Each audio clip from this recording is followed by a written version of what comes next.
할렐루야. 하나님께서 오늘 우리에게 주신 말씀 디모데후서 3장 1절부터 12절 말씀까지 우리 함께 교독합니다. 다 함께 일어나셔서 하나님 말씀 받습니다. 디모데후서 3장 1절부터 12절 말씀까지 우리가 8절과 9절은 제외하고요. 나머지 말씀 우리 함께 읽겠습니다.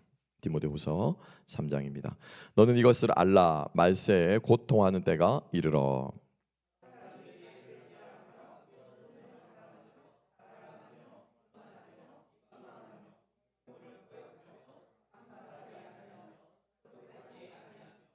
무정하며 원통함을 풀지 아니하며 모함하며 절제하지 못하며 사나우며 선한 것을 좋아하지 아니하며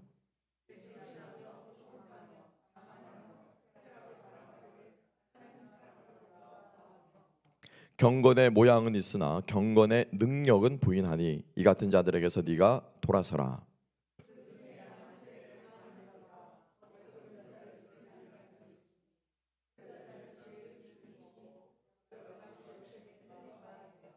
항상 배우나 끝내 진리의 지식에 이를 수 없느니라.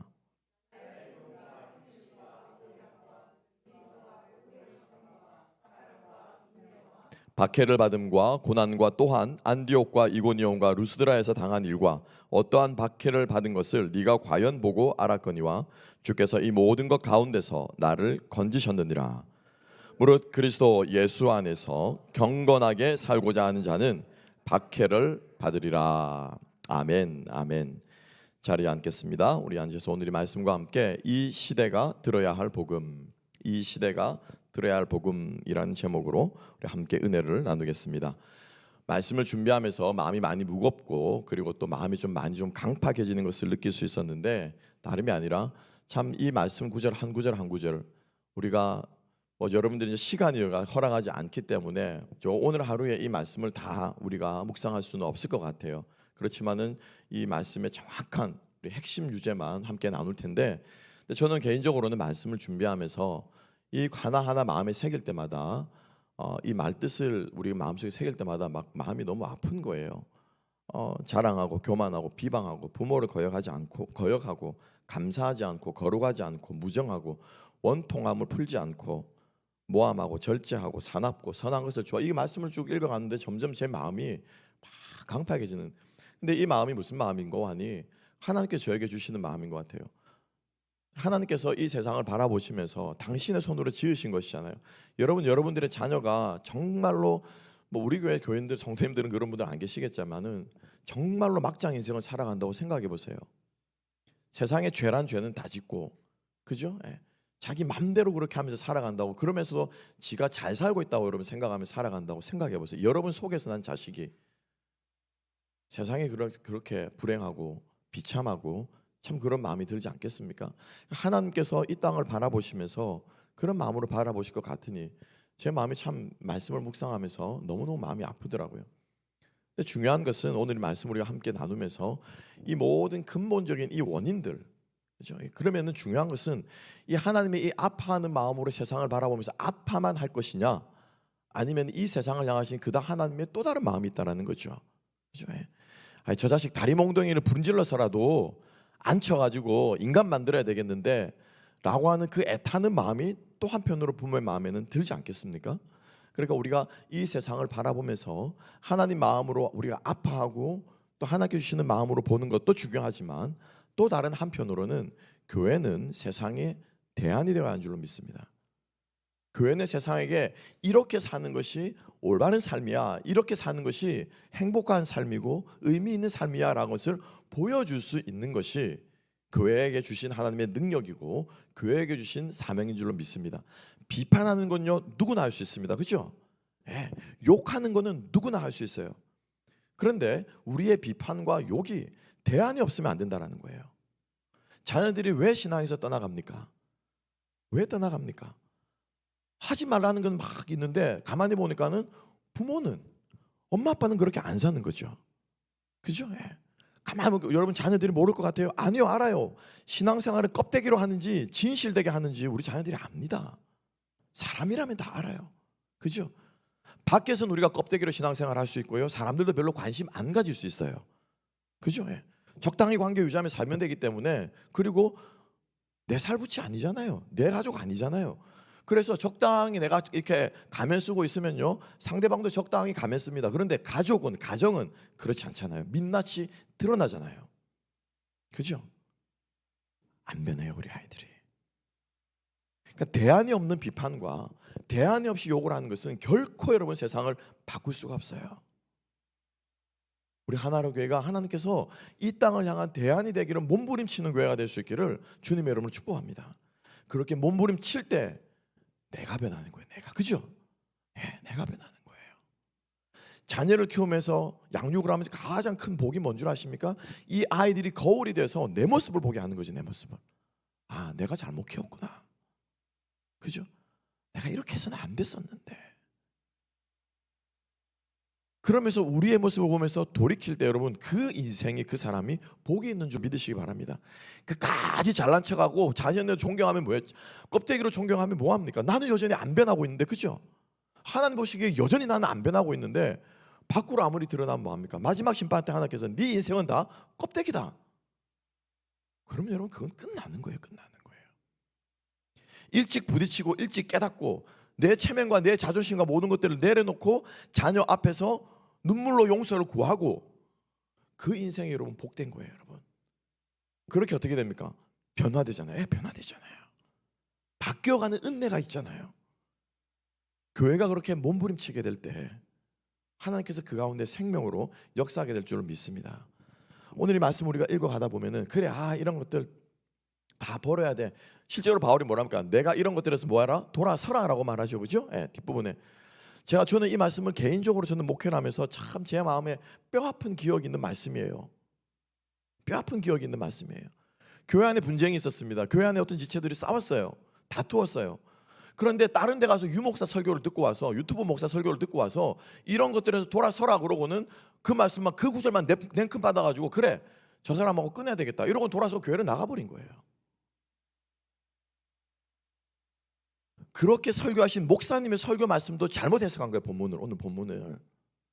이게 교회 밖의 사람들에 대한 모습인지 교회 안의 사람들에 대한 모습인지 이걸 분별을 못하고 그냥 자기가 이렇게 살아간 사람들은 다 돌아서라는 거예요. 아니죠, 여러분. 그죠? 그건 말씀 아니에요. 그 목사님도 말씀을 잘못 전했고, 그 말씀을 냉큼 그것도 받아들여 자기가 듣기 쉬운 대로 그것만 딱 받아가지고 그대로 적용해보는 그 사람도 얼마나 여러분 안타깝습니까? 그죠? 그럼 돌아서라고 한 말은 냉큼 듣고 그래 돌아서자라고 팩 끊어버리면은, 반대로 성경에서 뭐라고 말합니까? 원수도 사랑하라고 말하면 그 말씀도, 그러면 그 말씀은 왜 순종 안 해? 우리 인간이 그래요, 여러분. 진정한 변화가 말씀 앞에서 일어나지 않으면 여러분, 우리의 인생은요 껍데기예요. 지난주에 제가 수요예배입니까? 주일날 말씀한 것처럼 우리는 교회 놀이를 하고 있는 걸 수 있어요. 그죠? 장로교는 장로교 교회 놀이하고, 침례교는 침례교 교회 놀이하고, 감리교는 감리교 교회 놀이하는 거예요. 그렇지 않아요, 여러분. 하나님의 생명의 말씀은요 우리를 변화시킵니다. 어떤 사람만이? 겸손하게 그 앞에 꿇어 엎드리는 사람만이. 그리고 엎드릴 때요, 하나님께서 우리에게 변화를 주시면요, 우리에게 그냥 여러분 윽박질러서 변화시킨 분이 아니신 줄로 믿습니다. 그렇죠? 우리 안에 뭐가 있어요? 감동과 감격과 눈물이 있잖아요. 하나님의 사랑이 있잖아요. 그게 우리를 변화시키는 거예요.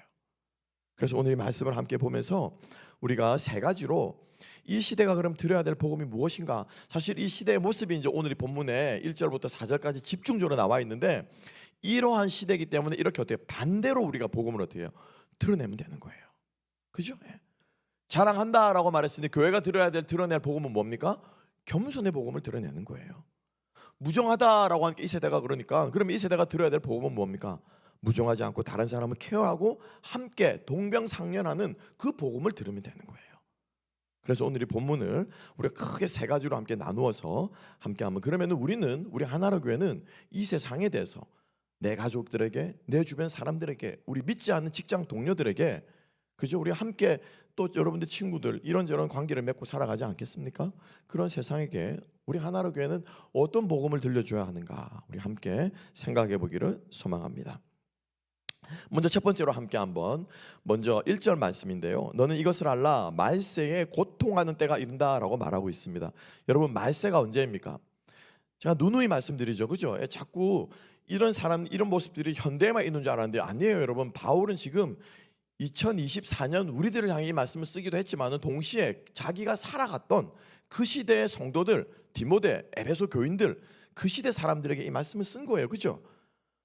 바울이 마게도냐로 건너가면서 그 에베소 앞바다에서 마게도냐로, 그죠? 이 어디입니까? 이 루스드라 그 앞바다에서 마게도냐로 건너가면서 바울은 유럽을 접하게 되었습니다.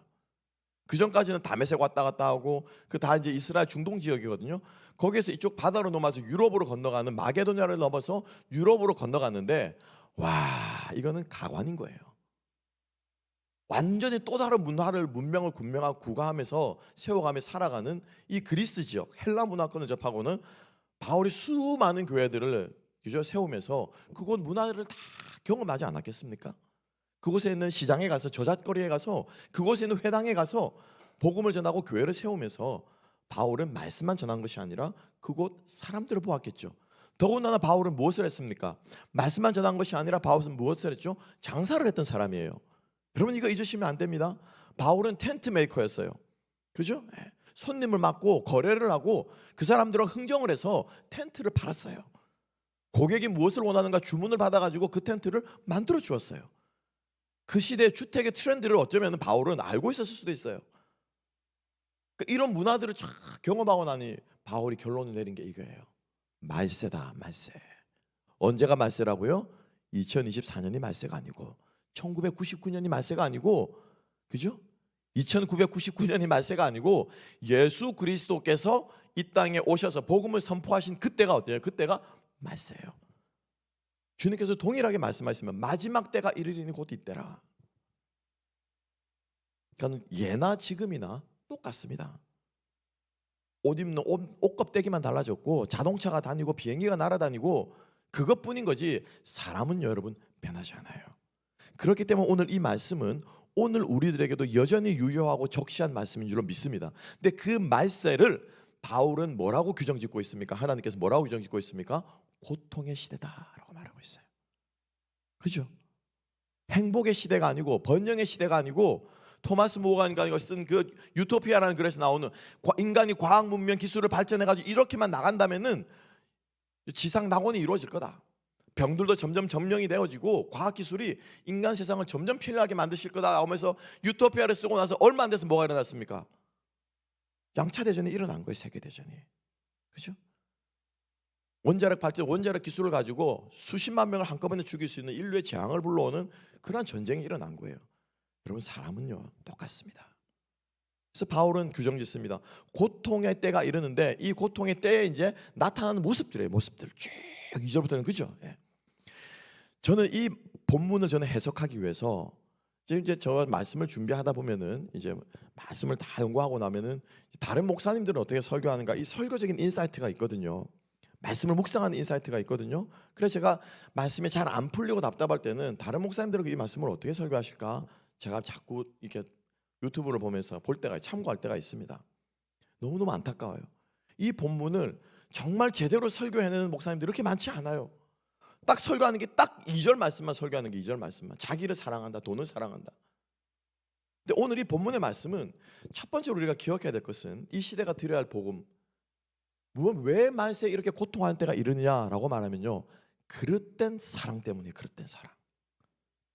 사랑의 대상을 잘못 정하고 잘못된 방법으로 그 잘못된 대상을 사랑하기 때문에 이 모든 엉망진창된 말세에 고통하는 때가 일어난다는 거죠. 2절과 3절을 함께 2절을 한번 읽어보겠습니다. 상반절 뭐라고 말합니까? 2절 상반절만 함께 읽어봅시다. 시작. 사람들이 자기를 사랑하며 돈을 사랑하며, 두 가지를 사랑하죠, 그죠? 자기와 돈을 사랑하고요. 그리고 나서 쭉 본문 읽고 나서 자 4절 하반절을 함께 한번 가볼게요. 자 4절 하반절 다 같이 4절 하반절 읽습니다. 4절 다 같이 읽어봅시다. 4절 시작. 배신하며 조급하며 자만하며 쾌락을 사랑하기를 하나님을 사랑하는 것보다 더하며. 그래서 오늘 이 본문은 말씀은 19가지입니다. 19가지. 제가 이제 2부 시간에 이걸 점검한 테스트를 할 거예요. 여러분들이 나는 몇 점짜리인가 테스트를 할 거예요. 이 19가지 목록이 있는데 이 19가지 목록을 보자기처럼 싹 싸는 게 있어요. 그게 뭐냐면은 처음에 2절에 나오는 자기를 사랑하고 돈을 사랑하는 거. 그리고 마지막에 딱 쌓는 게 뭐냐면 쾌락을 사랑하고 하나님을 사랑하지 않는 것. 이 안에 다 들어있는 거예요. 이 안에. 그러니까 잘못된 방식으로 잘못된 것들을 사랑하는 데서 이 말씀의 모든 고통은 다 들어있는 거예요. 나를 사랑하는 거예요. 여러분, 죄가 뭐라고 그랬죠? 자기중심성. 자기중심성. 이거 저는 하나로 위해서 뿌리 뽑을 거예요. 하나님께서 역사하는 공동체가 되기 위해서 자기중심성을 가지고 자기중심적으로 생각하는 이거 여러분 뿌리 뽑을 거예요. 제 의지가 아니라 우리 성령 하나님의 의지인 줄 믿습니다. 누구든지 나의 중심속으로 생각하고 내가 옳다라고 생각하고 내 기준으로 사람들을 판단하고 잣대질하는 것 더 이상 우리 공동체는 없을 줄로 믿습니다. 없어져야 됩니다. 하나님께서 없이 역사하실 것입니다. 이걸 우리가 우리 자신을 계속 내어드려야 돼요. 죄의 출발점은요, 자기 중심이 있는 거예요. 그러니까 자기를 사랑하고요, 나를 사랑하니까 어떻게 해요? 나를 더 갖고 와야 되잖아요. 그죠? 나를 사랑하니까 내가 먹고 싶은 거 먹게 해줘야 되잖아요. 나를 사랑하니까 내가 입고 싶은 거 입게 해줘야 되잖아요. 뭘 가지고 다 할 수 있습니까? 현대사회에선 돈을 가지고 할 수 있는 거예요. 돈을. 그죠? 그러니까 나를 사랑하는 거예요. 나는 안락하게 뭡니까? 리타이어를 준비해야지. 이거 뭡니까? 나를 너무 사랑하기 때문에 그 리타이어를 준비하려고 돈을 사랑하는 거예요, 여러분. 그죠? 하나님께서 우리에게 주신 방법이 있다는 거예요. 그래서 이제 그 나를 사랑하는 것이 지나치다 보니까 결국에는 자랑하고 교만하고 무정하고 원통불정, 이게 다 뭐냐면은 마지막에 나오는 쾌락이에요. 쾌락을 사랑하는 모습. 왜요? 한번 싹 성질 질러 버리고 나면은 막 속이 후련하잖아요, 나는. 그죠? 그렇지 않습니까? 한번 돈 한번 답답할 때 나가서 돈 한번 싹 쓰고 오면은, 뭐 쇼핑 한번 쫙 하고 오면은 뭐 어느 정도 해소가 되잖아요. 여행하고 바람 한번 쫙 쐬고 오면 해소가 되잖아요. 쾌락이라는 거예요. 쾌락. 사실은 내 안에 있는 이 죄성들을 변화시키려고 하는 노력이 아니라 나를 만족시키려고 하는 거. 이게 뭐냐면은 쾌락이라는 거예요.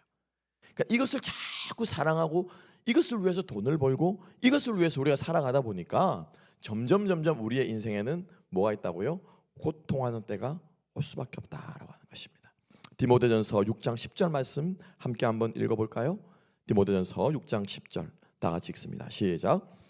돈을 사랑함이 일만 악의 뿌리가 되나니 이것을 탐내는 자들은 미혹을 받아 믿음에서 떠나 많은 근심으로 자기를 찔렀도다. 여러분, 찔리면 아픕니까? 안 아픕니까? 찔리면 아프죠. 이게 뭐예요? 고통이에요. 고통. 1절에 나오는, 그죠? 결국 돈을 사랑하는 것은 무엇이라고요? 고통이라는 거예요. 고통. 그러니까 우리 이 세대가 드려야 될 복음은 뭐냐면은 너희들이 지금 당신들이 잘못된 것을 사랑하고 있어요. 자신을 사랑하고 돈을 사랑하는 것에는 참된 기쁨이 없어요. 참된 만족이 없어요. 쾌락과 즐거움을 추구하는 삶에는 참된 만족이 없어요. 그런데 이 시대는 점점 무엇을 추구하도록 만듭니까? 쾌락을 추구하도록 만들어요. 쾌락을 추구하는 것을 인간의 권리로 보장하는 시대가 되어버린 거예요. 향정신성 물질에 대해서 법적 제재가 점점 어떻게 해요? 느슨해지잖아요. 그죠? 총회가 있어가지고 뉴욕에 잠깐 이렇게 갔다 오는데 와, 진짜 지나갈 때마다 마리화나 냄새가 나더라고요. 그 미시꺼운 냄새 있잖아요. 잠깐 맡으면 향기 같은데 맡으면 그 메스껍더라고요. 지나갈 때마다 느껴져. 지나갈 때마다. 왜? 법적으로 이제 합법화 됐거든요. 많은 주들이. 그러니까 즐거움을 추구하고 향락을 추구하는 것들이 점점 세상이 어떻게 해요? 관용적이 되어 간다라고 하는 거예요. 관용적이. 제레미 다이아몬드라고 하는 아주 유명한 이 UCLA에 있는 지질학 교수요. 그리고 우리가 잘 아는 총균쇠라고 하는 책을 지은 이 사람이 쓴 또 다른 책이 있습니다. 문명의 붕괴라는 책이 있어요. 끊임없이 이 인간의 역사는 세워졌다가 망했다가 세웠다 망해왔다 했는데 이 사람이 관찰을 이렇게 한 거예요. 그린란드에 있는 목장은 지금 완전히 망해서 문 닫았다는 거예요. 그린란드가 어딘 줄 아시죠? 노르웨이 위에 있는 완전 얼어붙은 땅. 그 땅을 개척할 거라고 노르웨이에서 사람들을 보내고 이주시켜가지고 거기 살게 했다는 거예요. 근데 거기에 목장을 어마어마하게 크게 지었는데 잘 되다가 폭삭 망했다는 거예요. 근데 미국에 있는 뭐 와이오밍 중간 거기 있는 그 헐스라고 하는 목장이 있다고 합니다. 미국에서 유명하대요. 근데 그 목장은 보면 지금도 융성하고 잘 되고 있다는 거예요. 근데 이 작은 목장 두 개를 보면서 이 사람 머릿속에 생각이 난 거야. 아, 어떤 목장은 잘 되고 어떤 목장은 망하는구나.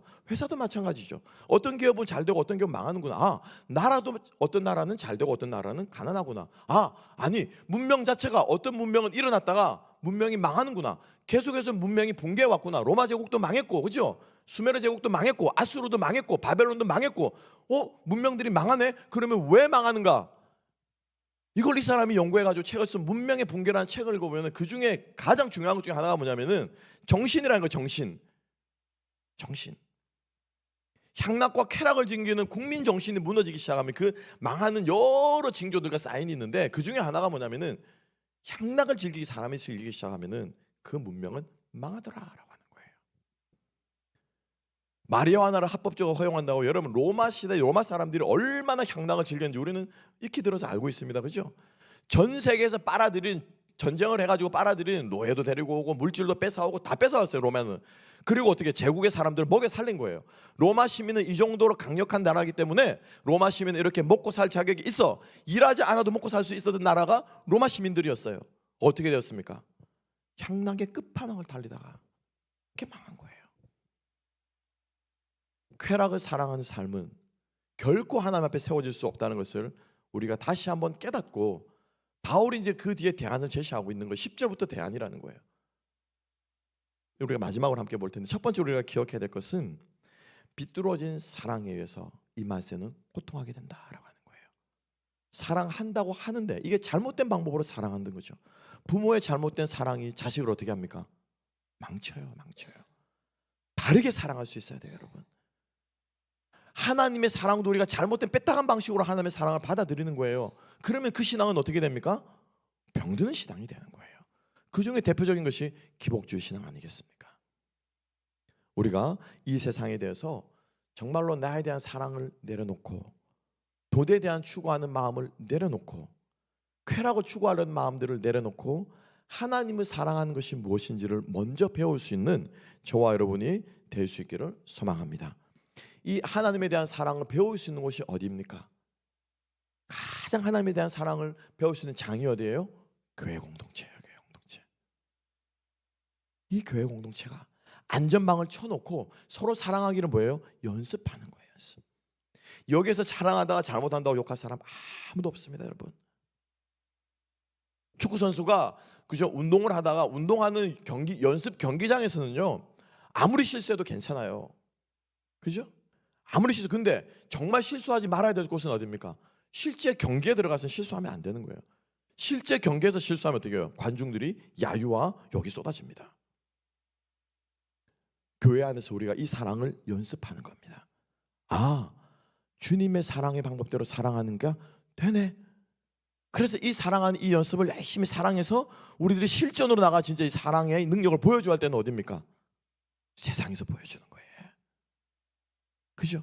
이게 우리 크리스천들이 살아가는 방식이 돼야 돼요. 근데 우리는 거꾸로 되어 있잖아요. 그죠? 세상은 사랑이 없고 세상은 썩은 곳이고 세상은 원래 미움이 반치는 곳이니까 여기서는 그냥 적당히 하고 어떻게 해요? 교회 안에 와가지고 그냥 경기하듯이 그냥 그죠? 막 동료들하고 몸싸움 해가면서 팍팍 쳐가면서 연습인데 연습을 해야 되는데 실제로 싸우는 것처럼 경기하는 것처럼 막 태클 걸고 막 이렇게 하면서 골 넣으려고 하니까 교회 안이 힘들어지는 거죠. 여러분 다시 한번 우리가 이 교회 안에서 참된 사랑을 훈련하고 연습해서 세상에 나가서 우리가 이 시대가 들어야 될 복음, 잘못된 사랑, 아 정말로 돈만 추구하는 인생이 행복하지 않구나, 아 정말 내가 얼마나 내 중심적으로 살았구나, 내가 정말 참 고집쟁이였구나 라고 하는 것을 말로 깨달아 지적질해가지고 정죄하는 것이 아니라 무엇으로요? 삶으로, 행동으로, 열매로 보여주는 거죠. 그렇게 해서 우리 이 시대에 복음을 전할 수 있는 저와 여러분 될 수 있기를 주님의 이름으로 축복합니다. 두 번째입니다. 두 번째는 뭐냐면은 이 19가지 리스트 중에서 6가지가 무려 6가지면 확률적으로 몇 %입니까? 한 40% 그죠? 예. 상당 부분 3분의 1 이상이 6가지 제목이 뭐냐면은 관계예요. 관계. 이 말세 사람들이 왜 고통하는가? 관계가 깨어지기 때문에 고통하는 거예요. 돈이 좀 없어도 여러분 가정이 행복할 수 있습니다. 그죠? 엄마 아빠 나 아이패드 안 사주고 뭐 컴퓨터도 새거 안 사주고 막 불평하면은 돈이 있어도 더 좋은 거 사달라고 자녀들이 불평할 텐데 그래 우리도 없으니까 있는 걸로 쓰지 하면서 오히려 더 감사할 줄 알고, 그죠? 오히려 적은 물질에도 감사할 수 있는, 여러분 이게 행복 아니겠습니까? 우리가 이제 인생을 살다 보니 뭐가 행복한 건지 우리가 그것쯤은 좀 느낄 수 있잖아요. 물질이 우리를 행복해 주는 게 아니에요. 부자 간의 자식 간의 관계가 깨어지면 힘들어요. 부부 간의 관계가 깨어지게 되면 그게 우리를 못 살게 하는 거예요. 그죠? 잠언에서도 말씀하고 있습니다. 집안에 육선이 가득하고 서로 싸우는 것보다, 그죠? 떡 한 조각을 두고 화목하는 그 가정이 복이 있다라고 우리 주님께서도 잠언에서 말씀하고 있습니다. 함께 한번 보겠습니다. 어떤 구절들인지. 자, 먼저 2절 세 번째, 2절의 다섯 번째인데요. 무엇이 있습니까? 비방한대요. 비방한. 이거 뭡니까? 뒤에서 막 욕을 하는 거죠. 이게 원어로 뭐냐면은 블라스페머스예요. 블라스페미가 뭡니까? 신성모독이죠. 가만히 있어봐. 비방하는 게 왜 신성모독? 이 사람 뭐냐면 거슬려 말하는 거예요. 거슬려 말하는 거. 항상 반대로 거꾸로 이 뺐다가 이제 부정적인 생각들이 있잖아요. 이게 왜 신성모독인가? 여러분 생각해 보세요. 하나님이 우리 한 사람 한 사람을 당신의 형상을 따라 지었습니다. 아멘. 근데 그 형상을 자꾸 욕을 하니까 이건 누굴 욕을 하는 거예요? 그렇죠. 이걸 지으신 하나님을 욕하는 거예요. 하나님 만든 게 작품이 저거밖에 안 됩니까? 저 인간 그러면서 그 사람을 욕하는 게 아니라 그 사람을 만드시고 이미 구원하시기까지 하신 그 하나님을 욕하는 거예요. 하나님 저거밖에 안 되시요. 하나님 그밖에 못 만드셨군요. 복음이 변화시킨다는데 저 인간은 안 변하니 하나님 복음 능력 없군요. 하나님을 욕하는 거라는 거예요. 그래서 비방한다라고 이 말은 뭐예요? 블레스빔이라고 하는 신성 모독에 해당하는 그 단어를 쓰고 있습니다. 또 뭐 부모를 거역하는 거 당연히 관계죠, 그죠? 부모를 거역하는 게 뭐냐면은 일단 첫 번째로는 약자에 대한 배려하는 마음이 없는 거예요. 여러분 사람은 어린 아이만 약자가 아니고 육체적으로 연로한 부모들도 연약한 세대인 거예요. 그러니까 약자에 대한 배려하는 마음이 없는 이 사람이 무정한 사람이겠죠. 관계가 깨어지는 겁니다. 두 번째 3절에 뭐라고 말합니까? 무정하다. 여러분 무정한 게 뭔 줄 아십니까? 피도 눈물도 없다라는 그런 말 하잖아요. 이게 요즘 사람들이 많이 쓰는 말로 하면 소시오패스, 소시오패스. 그죠? 아스트로노이라고 하는 이 말의 뜻은 뭐냐면은 다른 사람의 필링에 대해서 부족한, 이해가 부족하다. lacking in good feelings for others. 다른 사람에 대해서 좋은 감정을 갖는 걸 잘 못한다라는 거예요. 그리고 관계를 쉽게 잘 유지하지 못한다. Representing the maintenance of relationship. 관계를 잘 유지할까? 여러분 한번 생각해보세요. 내 주변에 사람이 없어. 자꾸 관계가 맺다가 끊어지고 자꾸 그래. 그 문제 있는 거예요, 여러분. 근데 여러분 그 문제는 뭔지 아십니까? 그런 사람 없어도 어디만 들어가면 돼요. SNS만 들어가면 틱톡만 켜면은 그냥 나 좋다 하고 막 좋아요 눌러주고 하는 사람들이 많은 거예요. 아무 나에게 의미 없는 사람들. 그런 거에 사람들이 목을 매게 만드는 거예요. 무정하다라는 거죠. 또 뭡니까? 원통하면 풀 줄 모른다. 한 번 틀어지면은 나는 한 번 아니면 아니야. 돌아서 버리는 거예요. 그런 사람 주변에 의외로 많습니다. 관계를 끊어버리는 거예요. 그냥 돌아서 버리고 화해할 줄 모르는 거예요. 미안했어, 잘못했어. 하나님께서 우리에게 화해할 줄 모르고 원통함을 끊어버리지 않았으면 우리에게는 예수 그리스도는 없었습니다. 기독교가 추구하는 근본적인 복음이 무엇입니까? 화목하는 종교잖아요, 그죠? 하나님과 우리 사이를 어떻게 하게? 화목하고, 사람과 사람 사이를 어떻게 해요? 화목하고. 그래서 우리가 가는 곳마다 화목의 역사, 화해의 역사가 일어나야 그 사람이 하나님의 아들이라 일컬음을 받는 거예요. 관계가 깨어지는 거예요. 모함한다. 중상 비방하는 거예요. 모함한다. 뒤에서 뭐 하는 겁니까? 수군수군 하는 거. 뭐라고 합니까? 디아스볼로스래. 디아스볼로스. 디아블로가 무슨 뜻이에요? 악마라는 뜻이에요. 악마. 마귀가 뒤에 잘하는 짓이 뭡니까? 수군수군 하는 거예요. 하나님 없을 때 아담과 하와와 수군수군 하면서 하나님 그렇게 말한 거 아니야? 이렇게 얘기하는 거예요. 쉽게 말하면. 그죠?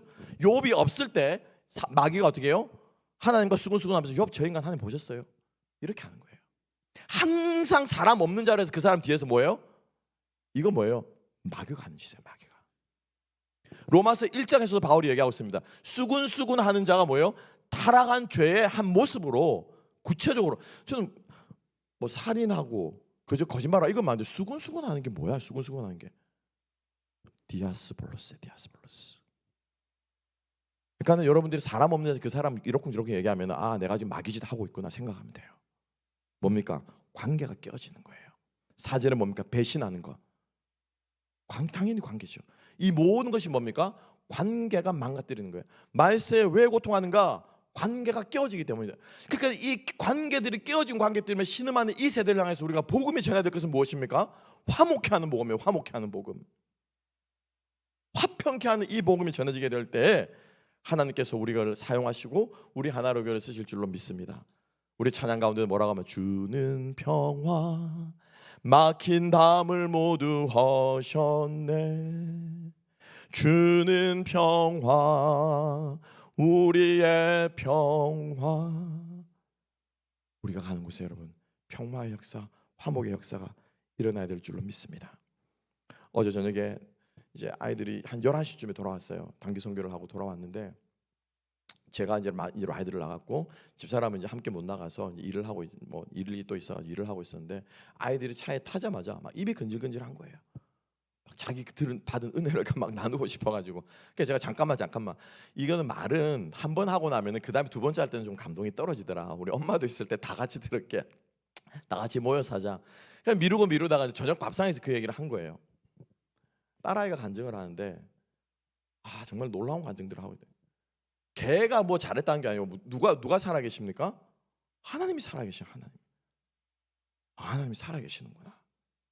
우리 어른들을 부끄럽게 하려고 이 어린 아이들을 통해서 하나님께서 역사하시는 거예요. 이런 마음도 들었고 만감이 교차하는데 그 간증 중에서 이제 거기에서 일어났던 일들을 얘기하면서 이 아이가 자기 친구들 얘기를 하는 거예요. 학교에 있는 친구들. 여러분들이 잘 알다시피 미국에서는 종교 이야기하고 정치 이야기하는 건 금기시하고 있습니다. 잘 안 해요. 좀 교양 있는 사람은 절대 그 얘기 안 합니다. 그죠? 다른 종교를 존중한다는 거죠. 다른 너의 정치적 의견을 존중한다라는 거죠. 특히 종교에 대해서 얘기 안 합니다, 아이들. 그런데 이 아이가 정말로 이 하나님의 사랑을 느끼고 하나님이 살아계신 걸 경험하고 나니까는 그 친구들이 자꾸 생각이 난다라고 하는 거죠. 친구들이. 그러면서 그 친구들에게 말하고 싶어. 본인은 얘기를 못 하니까 사실은 우리 유로 코스타, 유스 코스타 가기 전부터 단기 선교 가기 한 2, 3주인가 한 달 전부터 그런 기도를 했대요. 하나님을 좀 말씀을 좀 전하고 싶은 나를 사용해 달라고 use me, God, please use me.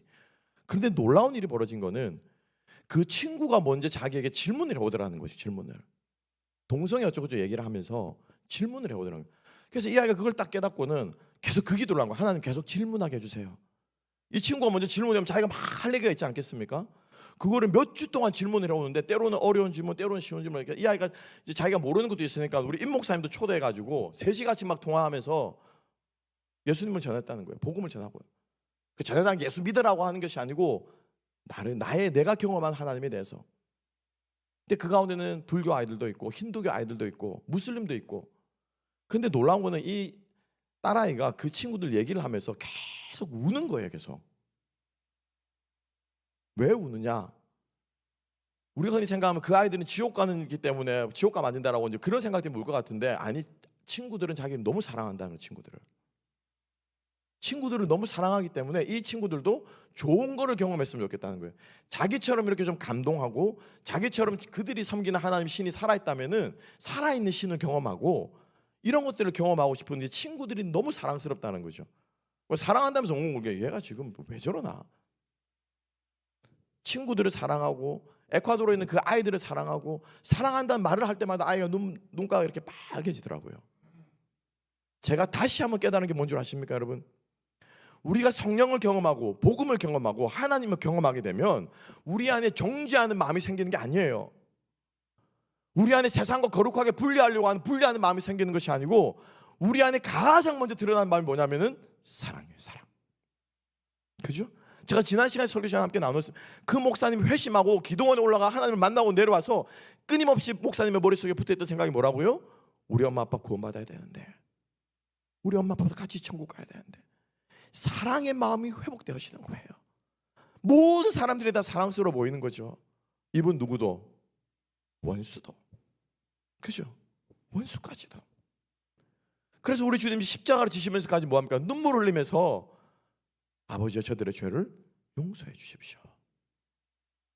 아유 인생들아 불쌍하다. 참 너희들이 어리석구나. 이런 마음일까요? 아니죠. 저 사람들이 왜 저렇게 사나운 폭도로 변하는지를 그 죄의 본성을 알기 때문에 불쌍하고 긍휼히 여기는 마음으로 우리 주님께서 십자가를 지시면서도 돌을 던지고 침 뱉은 사람들을 향해서 사랑의 마음에 우리가 그 예수님을 믿는데 그 예수님의 DNA를 받는다고 하는데 그 하나님을 우리 아버지로 삼고 가는데 사생을 향해서 우리가 안타까운 마음과 때로는 분노하는 마음이 있지만 우리의 분노와 혈과 싸움은 무엇에 대한 것이 아니요 혈과 육에 대한 것이 아니요 무엇에 대해서 공중 권세 잡은 자들 사단 마귀에 대해 싸우는 그러한 싸움이어야 될 줄로 믿습니다. 그러면 여러분 사단과 싸워야 되는 마음은 여러분 어때야 됩니까? 어떻게 하는 게 사단과 싸우는 거예요? 사랑해버리는 거예요. 여러분 사랑해버리는 거예요. 그죠? 아무것도 묻지 않고 그냥 품어버리는 거예요. 그게 사랑인 거예요. 그게 사탄을 이기는 길인 줄로 믿으시기 바랍니다. 계산하고 따지고 재고하면서 이건 요 정도까지 맞고 그건 여러분 사탄이 하는 거 장단질이에요. 이 말씀을 준비하면서 스크루테이프가 쓴 편지라고 스크루테이프 편지라고 하는 C.S. 루이가 쓴 명작이 있습니다. 여러분들이 꼭 한 번씩 읽어드릴 것을 권면드립니다. 그 책을 다시 한번 펼쳐 읽으면서 야 정말 너무너무 잘 썼다. 어떻게 이 사단의 마음의 심리를 이렇게 근데 우리가 살아가는 세상이 그렇잖아요. 그 작가가 사탄의 입장이 돼가지고 이렇게 하면 그리스도인들 쓰러뜨릴 거라는 거예요. 이렇게 전략을 세워봐라. 이 삼촌 마귀가 조카 마귀한테 워무드라고 조카 마귀한테 이렇게 꼬셔봐라. 이렇게 유혹해라. 이럴 땐 이렇게 놔둬가지고 편안하게 신앙생활 하는 것처럼 착각하게 만들어라. 사랑에 대해서는 이게 진짜 사랑이라고 깨닫게 만들어라. 하나님에 대해서 이렇게 착각하게 만들어라. 이걸 이렇게 막 써놨는데 너무너무 간교하면서도 재밌는 거예요. 야 그래 사탄이 이런 존재지. 그러니까 이 사탄과 우리가 싸우려고 하는데 우리는 자꾸 무엇을 붙잡습니까? 형제 자매의 멱살을 붙잡고 싸우려고 하는 거예요. 여러분 이게 아니라는 거죠.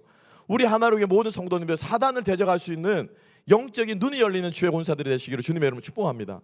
그러니까 사단이 하는 일이 뭐예요? 관계를 깨뜨리는 거예요. 관계를 그죠? 아담과 하나님의 관계를 깨버리고 관계를 깨면 둘이 부부가 행복하게 살아야 되는데 죄 짓고 난 제일 먼저 한 게 뭡니까? 제일 하나님이 아담아 네가 뭐 있냐? 네가 금계 내가 너에게 먹지 말라는 열매를 먹었더냐라고 말하자 아담과 하와가 한 짓이 뭐예요? 뭡니까? 부부싸움 그죠? 아담이 그랬죠. 당신이 지은 이 여자가 나에게 먹으라고 해서 먹었습니다. 그거잖아요. 하나님 지은 실력이 그거밖에 안 됩니까? 저 인간이 나한테 먼저 시비 걸어서 내 마음이 지금 이렇게 상하고 있지 않습니까? 하나님 똑같은 거예요. 사단이 하는 짓은요 관계를 깨는 거예요. 욥과 하나님의 관계를 깨려고 만들었어요. 그러니까 이 관계가 깨어진 이 시대를 향해서 우리 크리스천들이 선포해야 될 것은 무엇입니까? 관계가 회복하는 화목의 복음을 우리가 전해야 할 줄로 믿습니다. 여러분 전도의 시작은 사랑이에요. 극률이 여기는 마음이에요. 관계입니다. 그래서 우리가 주님 앞에 진리를 지킨다는 잘못된 신념으로 불신자들을 불편해하고 정죄하면 안 돼요.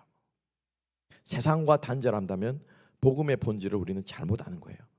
여러분 교회를 올 때 술 담배 끊고 교회 와야 됩니까? 어때요 여러분? 술 담배 끊고 교회 와야 돼요? 술 담배 끊는 게 문제예요? 복음을 받아들이는 게 문제예요? 뭐가 문제예요? 복음을 받아들이는 게 문제예요. 예수 믿고 나면 주님의 사랑을 경험하고 나면 죄의 그림자는 자연스럽게 물러가는 겁니다. 우리가 이러한 잘못된 윤리 개념으로 우리가 세상과 단절하지 않았으면 좋겠어요. 그래서 이 바울은 뒤에 가면 이제 이 관계를 회복해야 된다고 얘기를 하거든요. 나중에 또 함께 봅니다. 그래서 두 번째는 관계가 깨어진 세상을 향해서 우리는 화목의 복음을 전해야 되고 마지막 세 번째로 제가 말씀드린 것처럼 쾌락을 쫓는 시대예요. 그죠? 이 쾌락을 쫓는 시대에 참된 즐거움과 기쁨이 무엇인지를 우리는 보여줄 수 있어야 돼요. 자, 그래서 아까 읽었던 그 책에서 이렇게 제가 한 구절만 인용해 보았습니다. C.S. 루이스의 책 스크루테이프의 편지라는 책에 이런 장면이 나옵니다. 우리 악마들은 태초에 쾌락을 만든 하나님의 흔적은 원래 쾌락이랑 즐거움이라는 것을 누가 만드신 거예요? 하나님이 만드신 거예요. 기쁨과 그죠? 즐거움과 환희와 열정과 이건 하나님이 주신 거예요. 그래서 그 하나님이 만든 쾌락의 원래 의도는 그대로 다 지워버리고 하나님의 흔적은 눈꽃만큼이라도 찾아볼 수 없게 만들고 진정한 즐거움, 진정한 쾌락이겠죠. 역시 즐거움을 전혀 느낄 수 없게 만들기 위해서 불철주야 우리는 애쓰고 있다. 사탄이 하는 얘기입니다. 즉 참된 쾌락은 감소시킴으로써 그에 대한 그 쾌락에 대한 갈망을 증대시키는 게 우리 악마들이 쓰는 방식이지. 자, 마지막 부분을 잘 읽어보세요. 참된 쾌락을 경험할 수 없기 때문에 사람들은 뭐예요? 자꾸 쾌락을 추구하게끔만 한다라는 거예요. 제가 늘 말씀드려요. 사탄은요, 우리가 원하는 것을 절대 주지 않습니다, 여러분. 자꾸 뭐만 합니까? 믿기질만 하는 거예요, 그죠? 예, 여러분 우리가 낚시할 때, 그죠? 제가 보니까는 한 번은 제가 한 몇 년 전입니다. 광어를 잡으려고 한번 갔었습니다. 우리 교회 성도님 아주 옛날 얘기입니다. 우리 성관계 때 광어를 잡으러 갔는데 미끼를 진짜 그분 말씀 맞더라고요. 광어가 잘 먹는 미끼가 있대요. 그거 안 쓰면 광어는 안 잡힌다라는 거예요. 그 미끼 사이즈도 딱 있어요. 새우 아니면 몰래기라고 하는 물고기 좋아하는데, 새우도 큰 새우여야 되는데 좀 늦게 가니까는 광어 시즌이 돼가지고 다 팔린 거예요, 그 미끼가. 그냥 작은 거라도 해보자라고 작은 새우를 사가지고 잡았는데, 낚시질을 했는데 잡혔을까요? 안 잡혔을까요? 안 잡혔어요. 한 마리도 안 잡혔어요. 못 잡겠더라고, 광어를. 근데 아니나 다를까 진짜 거짓말처럼 그 옆자리에 있는 사람은 계속 거저 올리는 거, 계속. 2마리 이상 못 잡으니까 잡았다 놔주고 잡았다 놔주고 하는데, 가만히 물통을 보니까는 딱 그 미끼를 쓰는 거죠, 그 미끼를. 그럼 여러분 그 미끼를 광어야 잘 먹고 잘 살아라고 하면서 여러분 광어에게 그 밥을 주려고 미끼를 산 겁니까? 아니면 그 미끼를 해서 광어를 잡으려고 사는 겁니까? 쾌락이 그렇다는 거예요, 쾌락이. 우리 인생의 잘못된 쾌락은요, 사탄이 쓰는 미끼예요, 미끼. 그걸 먹고 우리가 사는 것이 아니고 그걸 먹으면 우리는 죽습니다. 근데 계속 그걸 갈망하게 만드는 거예요, 오늘 이 글처럼. 왜? 하나님과 관계가 깨어졌기 때문에 참된 쾌락과 참된 즐거움이 뭔지를 모르고, 그죠? 모르고 살아가는 거예요. 이러한 쾌락을 쫓는 이 시대에 우리가 하나님께 주신 진정한 기쁨을 우리가 회복하며 살아갈 수 있기를 소망합니다. 거창한 말 같지만요, 나의 삶 속에, 우리 삶 속에 얼마든지 이런 모습이 있을 수 있습니다. 여행이나 여가 생활 등에서 우리가 목돈을 쓰기를 마다하지 않습니다. 하지만 정작 나의 영적인 생활을 위해서는 여러분 얼마나 투자하고 얼마나 시간을 쓰고 있습니까? 냉정하게 생각해 보자고요, 냉정하게. 여러분 얼마나 시간을 씁니까? 하루 10분 쓰는 거 쉽지 않을걸요. 그 딸아이가 얘기합니다. 아빠 어떻게 하면은 계속해서 기도할 수 있어? 어떻게 하면 끊임없이 기도할 수 있어? 하나님을 만나고 나면, 복음을 경험하고 나면은 끊임없이 하나님과 어떻게 해요? 영적인 소통을 하고 싶어지는 거예요. 그 하나님이 너무 좋기 때문에. 우리 하루에 10분 쓰는 것에도 우리가 인색할 때가 많지 않습니까? 다윗은 시편 119편 92절에서 이렇게 고백하고 있습니다. 함께 한번 읽어볼까요? 다 같이 읽습니다. 시작. 주의 법이 나의 즐거움이 되지 아니하였다면 내가 내 고난 중에 멸망하였으리라. 아멘. 아멘. 우리가 고난을 이기는, 말세에 고통당하는 말세, 이 고통을 이기는 법은 무엇입니까? 참된 즐거움, 우리가 이 즐거움을 회복해야 되는데, 이 즐거움은 어디에서 나온다고요? 하나님의 말씀에서 나온대요. 이 말씀을 즐거워하고 이 말씀을 즐기고 이 말씀 가운데 우리가 기뻐하는 법들을 배워가야 되는 거죠. 설교를 준비하는 시간이 얼마나 즐거운지 모릅니다. 고통스럽습니다. 우리 이제 리사가 토요일마다 기다리고 있는 거예요. 제가 원고를 넘겨주면 그거 읽고 이제 주일날 이제 본인 생각 이제 딱 돼지 잡고 와서 이제 번역을 하거든요. 그때까지 원고를 넘겨줘야 하는데 못 넘겨주면 얼마나 속이 타고, 저도 스스로 막 일주일 동안 뭐 했냐 하고 제 속으로 그냥 말씀이 안 떠오르는 거, 영감이 떠올라야 되는데 해석만 된다고 되는 게 아니거든요. 그 고통스러운 시간인데 그 설교를 준비하면서 이것도 보고 저것도 보고 이것도 연구하면서 깨달아지는 거죠. 얼마나 기쁜지 몰라요. 여호와의 말씀이 송이 꿀보다 달도다. 이 말씀이 진리구나 하는 것을 깨닫게 됩니다. 여러분 우리 인생에 참된 즐거움을 깨닫고 즐기고 그것을 추구하며 살아갈 수 있는 저와 여러분 되었으면 좋겠고요. 그 즐거움을 어떻게 해요? 참된 쾌락을 잃어버리고 잘못된 쾌락을 추구하며 살아가는 마리아나 피어되는 이 세대 가운데 마리아나보다 더 좋은 게 있어 라고 우리가 보여줄 수 있어야 된다는 거죠. 성중독에 빠져가지고 그냥 그저 그렇게 살아가는 사람들에게 그 관계보다 더 즐거운 하나님과의 관계가 있어 라고 하는 거 우리가 어떻게 해요? 보여줘야 된다는 거죠. 이것저것 돈을 확 뿌려 쓰면서 원 없이 돈을 쓰면서 살아가고 있는 그 사람들에게 그것보다 더 우리가 주님 앞에 주신, 하나님이 주신 복이 있다라고 하는 것을 우리가 보여줄 수 있어야 한다는 것입니다. 이러한 복음을 우리가 살아내는 저와 여러분 될 수 있기를 주님의 이름으로 축복합니다. 정리합시다. 그럼 우리가 이러한 복음들을 얘기했는데 바울이 이제 10절부터 그 답을 주고 있어요. 바울이 제시한 답을 볼까요? 10절에 한번 봅시다. 10절 다 같이 읽겠습니다. 10절과 11절 두 절을 읽습니다. 시작. 나의 교훈과 행실과 의향과 믿음과 오래 참음과 사랑과 인내와 박해를 받음과 고난과 또한 안디옥과 이고니온과 루스드라에서 당한 일과 어떠한 박해를 받은 것을 네가 과연 보고 알았거니와 주께서 이 모든 것에서 나를 건지셨느니라. 아멘. 아멘. 이게 바울이 제시하는 해법입니다. 우리 크리스천들이 가져야 될 것은 뭐냐면은 사랑과 인내와 박해를 우리가 능히 감당할 수 있는 힘과 이런 것들이 있을 때 우리는 이 세상을 향해서 어떻게 해요? 말세에 고통하는 이때 이 말세에 우리가 답을 제시하고 희망을 제시하고 살아있는 생명을 제시할 수 있는, 보여줄 수 있는 사람이 될 수 있다라고 바울은 이야기하고 있습니다. 핵심은 뭡니까? 이 모든 것에서 하나님이 어떻게 하신다고요? 건지신다. 하나님을 경험하는 거예요. 하나님을 경험하는 거예요. 인내를 통해서 경험하고 사랑을 통해 경험하고 때로는 박해를 통해서도 경험하고 고난을 통해서도 경험하고 어떤 상황 가운데서도 하나님을 경험하기 때문에 우리를 통해서 주의 복음이 전해지는 거죠. 아주 유명한 1859년부터 1910년 1900년 초반까지 살아갔던 미국의 유명한 목사님 윌버 체프만이라고 하는 목사님이 이런 말씀을 하셨어요. 뭐라고 하셨냐면은 배가 가라앉는 이유는 배가 물에 있기 때문이 아니라 물이 배 안에 있기 때문이다. 마찬가지로 그리스도인이 세상 안에 있는 것이 위험한 것이 아니라 세상이 그리스도인 안에 있는 것이 위험하다. 우리는 세상에 살아가고 있지만 세상에 속하지 않은 자들인 줄을 믿습니다. 하나님께서 우리들에게 그렇게 살아가도록 하셨습니다. 히브리서 10장 38절 39절 함께 한번 읽어볼까요? 다 같이 읽겠습니다. 시작. 나의 의인은 믿음으로 말미암아 살리라. 또한 뒤로 물러가면 내 마음이 그를 기뻐하지 아니하리라 하셨느니라. 우리는 뒤로 물러가 멸망할 자가 아니요 오직 영혼을 구원함에 이르는 믿음을 가진 자니라. 할렐루야. 이렇게 살아가는 우리가 되었으면 좋겠어요. 이것이 우리가 이 땅을 살아가는 목적이 될 수 있기를 소망합니다. 우리 모두 말세에 고통하며 신음하는 사람들 가운데서 참된 행복이 무엇인지 우리가 먼저 누리고 그 행복을 보여주며 살아가는 성도들 우리 하나로가 될 수 있기를 주님의 이름으로 축복합니다. 기도하겠습니다. 하나님 아버지 감사합니다.